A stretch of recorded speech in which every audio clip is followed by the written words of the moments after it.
I spent 8 years drunk before realizing other families don't live this way. My first drink wasn't at a party or with friends sneaking alcohol from their parents' liquor cabinet. It was at breakfast on my 8th birthday. Mom poured orange juice into my glass, but I watched her add something from a flask she kept in her purse.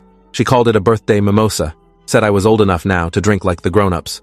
The taste was bitter and made my throat burn, but Mom and Dad both raised their glasses to toast me, so I forced it down.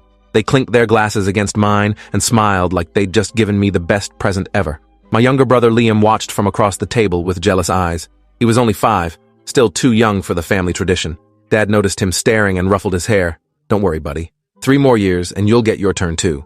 I didn't understand then what that meant. I just felt special, chosen, like I'd crossed some invisible threshold into adulthood that made my parents proud. By the time I was 9, I had my own flask, a small silver one with my initials engraved on it that Mom gave me for Christmas. She showed me how to fill it from the bottles under the sink, how to take small sips throughout the day to maintain what she called the right level. "Too much and you're sloppy," she explained. "Too little and you're uncomfortable. You want to find that sweet spot where everything feels smooth and easy." I practiced at home during winter break, learning to drink just enough to feel that warm, buzzy sensation without stumbling or slurring my words. Dad praised my control, said I was a natural.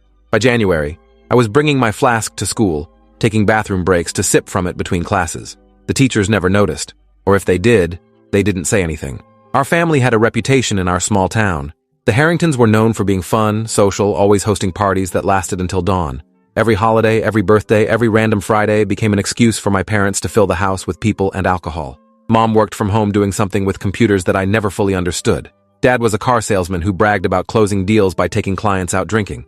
They both functioned perfectly well while maintaining a constant level of intoxication that would have hospitalized normal people. I thought this was just how adults lived.